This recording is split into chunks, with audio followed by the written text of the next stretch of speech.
New Egypt, forward ever.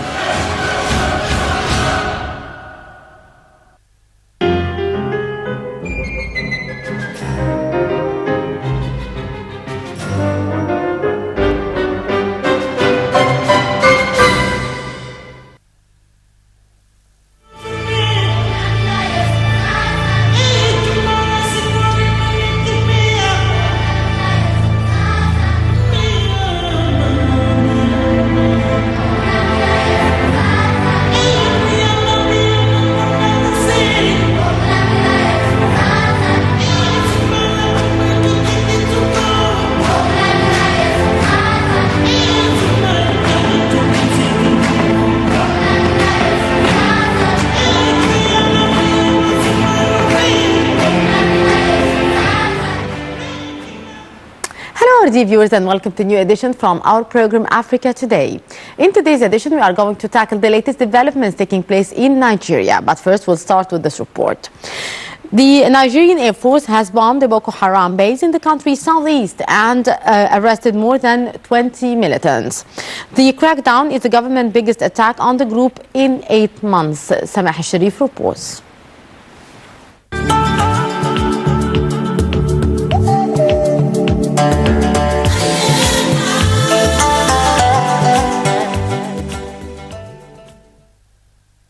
Nigerian Air Force has bombed a Boko Haram base in the country's southeast and arrested more than 20 group members in its biggest attack in 8 months. According to sources, government forces tracked the militants after a soldier was killed when a military vehicle was blown up by the group near Lake Chad last Monday. Members of the militant group have repeatedly attacked the Lake Chad area, including Diffa border region of the country.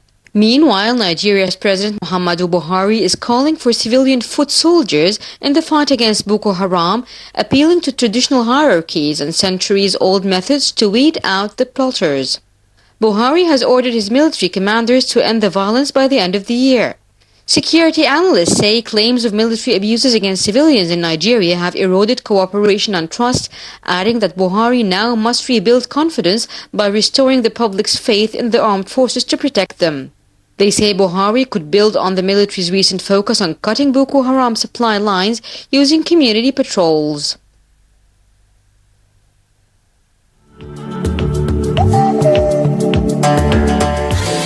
The South Sudan...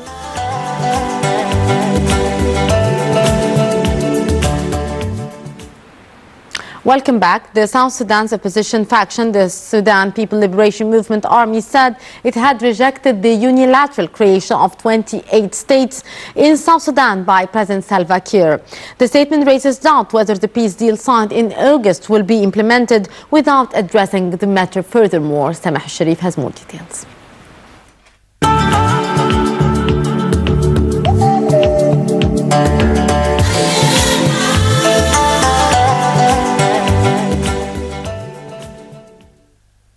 South Sudan President Kiir, who signed the peace agreement with the opposition leader and first vice president-designate Riek Machar in a presidential order on the 2nd of October, announced the creation of 28 states, expanding the number from the current 10 states in the country. In its second meeting last Thursday in Pagak, the headquarters, the opposition faction National Liberation Council deliberated on the matter and passed a resolution condemning the act by President Kiir, calling on him to revoke the order. The leader of the opposition SPLM-IO, Riek Machar, issued a strong-worded press statement calling on President Kiir's government to revoke the decision so as to save the peace accord. The statement said the Sudan People's Liberation Movement Army, SPLM-SFPLA, has rejected the unilateral creation of 28 states in South Sudan by President Salva Kiir Mayardit. It said this is a clear violation of the peace agreement signed in August on the resolution of the conflict in the Republic of South Sudan.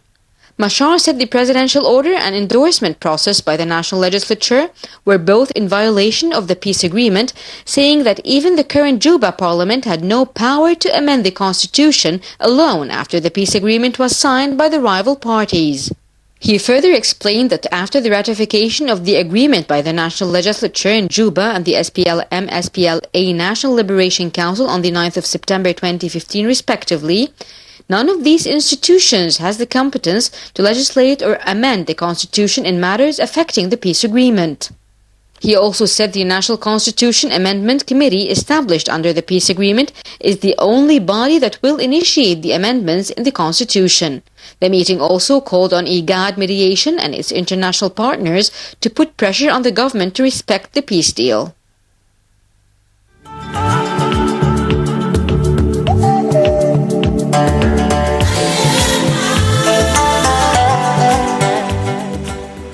Welcome back, our dear viewers. As we promised earlier, we are going to talk today about Nigeria, about the Egyptian-Nigerian relations, as well as the latest developments taking place in Nigeria. To shed more light on the topic, we are very much delighted to have from Nigeria, Mr. Ahmed Yusuf. He is studying a master's degree at Al-Azhar University. Hello, Mr. Ahmed, and thank you very much for being with us today. Oh, you are most Mr. Ahmed, can you start with introducing yourself to us? You have been in Egypt studying for how long? أعوذ بالله السميع العليم من الشيطان الرجيم بسم الله الرحمن الرحيم رب اشرح لي صدري ويسر لي أمري واحلل عقدة من لساني يفقهوا قولي. Actually, I have started to study in Azhar since the year 2007. Yeah, in the Faculty of Law, Sharia and Law. Then I transferred to the Faculty of Theology, which graduated last semester, and now I am continuing in master's degree. So why did you choose Mr. Ahmed Al-Azhar University to study, and you have been living in Nigeria and you have picked Al-Azhar here in Egypt to study in? So why did you pick Al-Azhar, and how do you see the role of Al-Azhar in Nigeria as well? Well, I chose Azhar because I was raised in a house that is kind of religious, and my father is an Islamic preacher. So I had this intention that I want to provide my assistance for Islam. In Islam. So and I thought Azhar was the only relevant and appropriate university to learn Arabic and Deen and religion, because it is the most appropriate college, I think. So I joined Azhar. It's my dream, and I think it has been the way of my choice. I wanted to provide my help to the nation, to the Ummah of Islam, as my father is doing and is still doing. So I think this is why. Indeed. Mr. Ahmed, this is on the personal level, but on the general level, how do you see the role of Al-Azhar in providing cooperation and providing preachers and providing knowledge to the people in Africa and in Nigeria in particular? Well, Azhar, as it is well known all over the 8 years, it's been giving such help to the Ummah.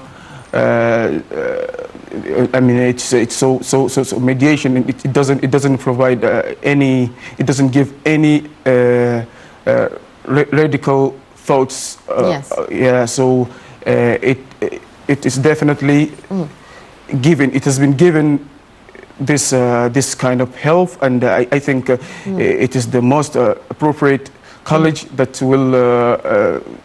We'll get Muslim Ummah out of this disaster and misconceptions and extremism, extremism and everything that is happening right now in Islamic world.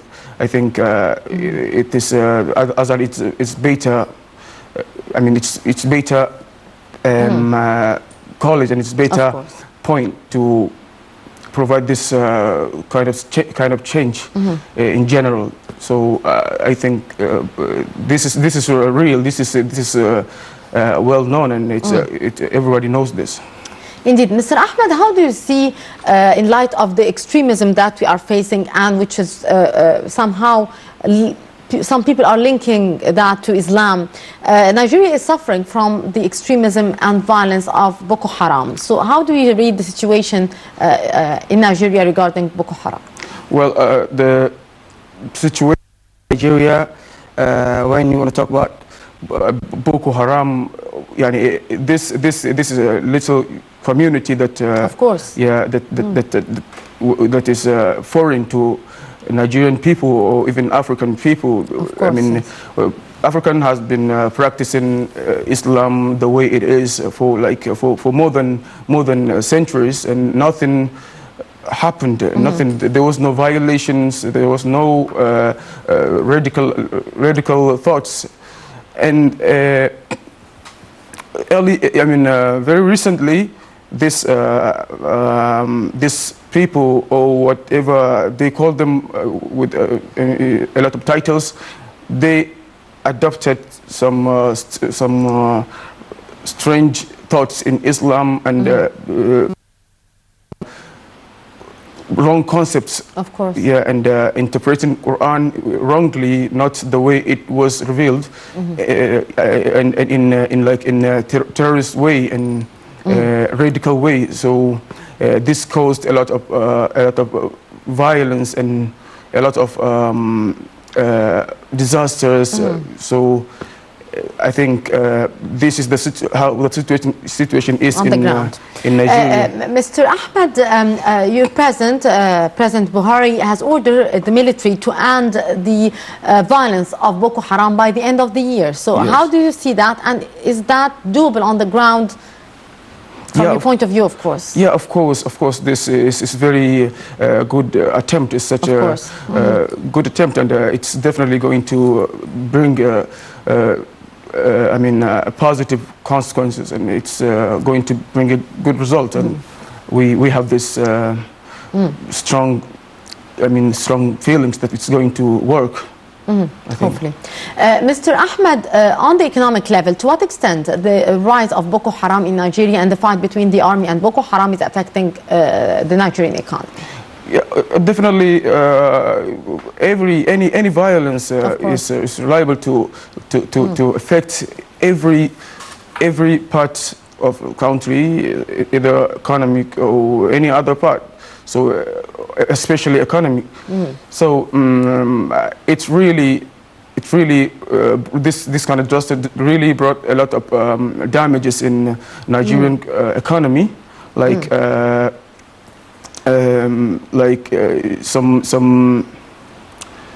some places where people used to go and do their business, and people, especially Kano and Maiduguri, point of market and point of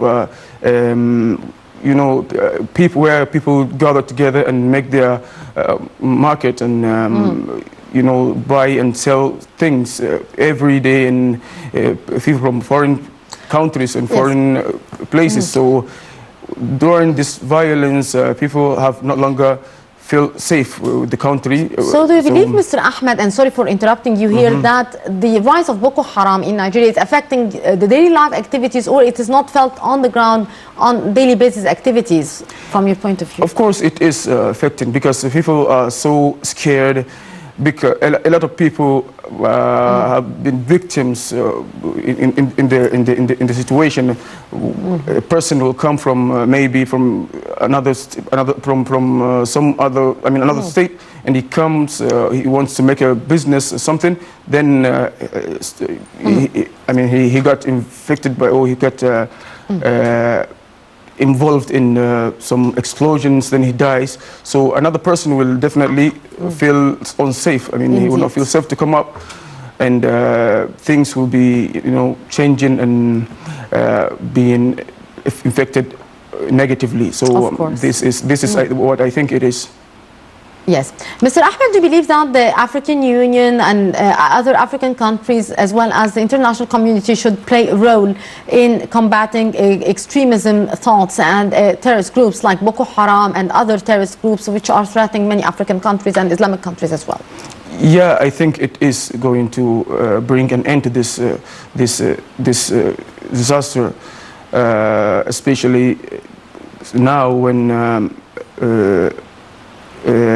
these three countries cooperate, like Chad and Niger, and the Nigerian soldiers cooperate and fought Boko Haram. And now I think the effects and the influences of Boko Haram is kind of getting down and going. I mean, it's not longer functioning the way it was before. You used to hear every week a lot of attacks and explosions, but now you don't normally hear the way that it was before. So do you believe the situation now is more contained on the ground regarding Boko Haram in Nigeria? What? The situation on the ground is more contained, is more stable. Yeah, of course. It's more stable now because soldiers are being updated and equipped with competent weapons and every possible thing in order to overcome the situation. So I think now it is the situation is getting in control. So what are the measures that should be taken by the government of Nigeria from your point of view, Mr. Ahmed, regarding the situation and combating Boko Haram in the coming period?